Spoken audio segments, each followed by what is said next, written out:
Hello friends, இப்போ நம்ம பால் வாங்குகிறோம். பசும்பால் வாங்கிட்டோன்னா அதை அப்படியே நம்ம யூஸ் பண்ணக்கூடாது.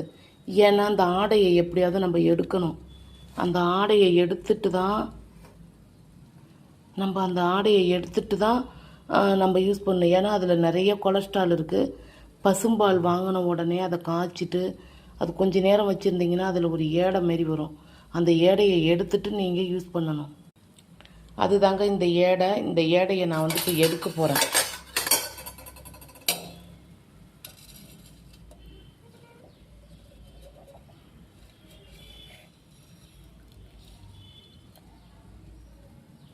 பார்த்தீங்களா, இந்த மாதிரி ஏடையை எடுத்துட்டு யூஸ் பண்ணால் தான் நம்மளுக்கு உடலுக்கு கெடுதல் வராது, கொலஸ்ட்ரால் அதிகரிக்காது, இல்லைன்னா பிபி அதிகரிக்கும்.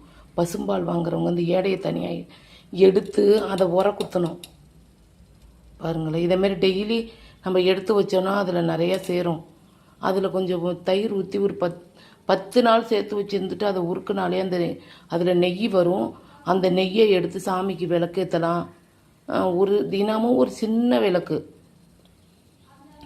இல்லாதப்பட்டவங்களாக இருந்தாலும் பால் வாங்கி தானே குடிக்கிறீங்க. அப்போ அந்த எடையை எடுத்துட்டு சின்னதாக ஒரு நெய் விளக்கு, பெரிய அளவுலாம் அதிகமாக எண்ணெய் வாங்கிலாம் ஏற்ற தேவையில்லை. இந்த நெய்யை போட்டு திரி போட்டு ஏற்றுனா நம்ம பசும்பாலை குடிக்கும் பொழுது அதே எடையில் நம்ம நெய்யை ஏற்றணுன்னா அந்த பசுமாட்டுக்கும் நம்ம மோட்சம் கொடுக்குற மாதிரி. ரெண்டாவது, நம்மளுடைய பாவங்கள்லாம் கழியும். அதுதாங்க உண்மை. அதனுடைய நெய்யையே எடுத்து நம்ம இந்த கடவுளுக்கு நம்ம விளக்கேற்றுறோம். இது யாருக்காவது தெரியுதா தெரியலையானே எனக்கு தெரியாது. தெரிஞ்சிருந்தா நீங்கள் இந்த விளக்கு ஏற்றுங்க. இது ரொம்ப நல்லது. அப்படியே ஆடையை பிடிக்க வச்சு அப்படி கீழே ஊற்றி எண்ணெய் வருது, அதை காய்ச்சி ஒரு அரை மணி நேரம் வச்சிட்டிங்கன்னா எடை பெருசாக வரும். அதை எடுத்து ஒரிஜினலான எண்ணெய் கலப்படம் இல்லாத நெய் தான். இந்த நெய்யை எடுத்து விளக்கேற்றுனா முருகனுக்கு, பெருமாளுக்கு, இவங்களுக்கெல்லாம் நெய்யில் விளக்கேற்றணும். அது ரொம்ப நல்லது.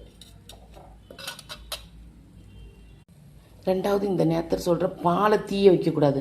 அடிக்கடி பாலை தீய வச்சோன்னா நம்மளுக்கு கஷ்டங்கள் நிறைய சேரும். பாலை பக்கத்துலேயே நின்று காய்ச்சி அதுக்கப்புறம் தான் நம்ம அந்தாண்ட போகணும். அப்படி எங்கேயாவது போகிறதா இருந்தால் ஃப்ரிட்ஜில் எடுத்து வச்சுட்டு போயிடுங்க. பாலை என்றைக்குமே தீய வைக்கக்கூடாது. தீய வைக்க தான் நம்ம வீட்டில் நிறைய கஷ்டங்கள் வரும். பெரியவங்க சொல்லியிருக்காங்க. பல புராண கதைகளிலையும் இருக்குது. அதுக்கு ஒரு கதையெல்லாம் இருக்குது, பெருசாக போகும். நன்றி, வணக்கம்.